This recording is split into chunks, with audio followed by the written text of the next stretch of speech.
Okay, vlogger na ba tanan din ha? Naiba ningon ba nga na vlogger na kuno ang tanan.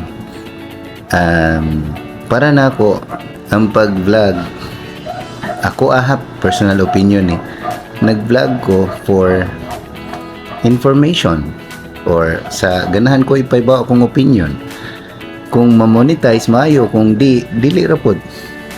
Lahi man gud tong mga professional vloggers ba, nagito sila intention nga makakwarta. So kung imong intention makakwarta, mao na mo reklamo ka nga daghan na kay nag-vlog kay na-affected imong monetization.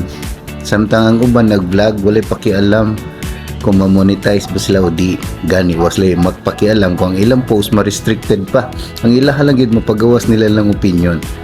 So depende na kung asa ka ng duha.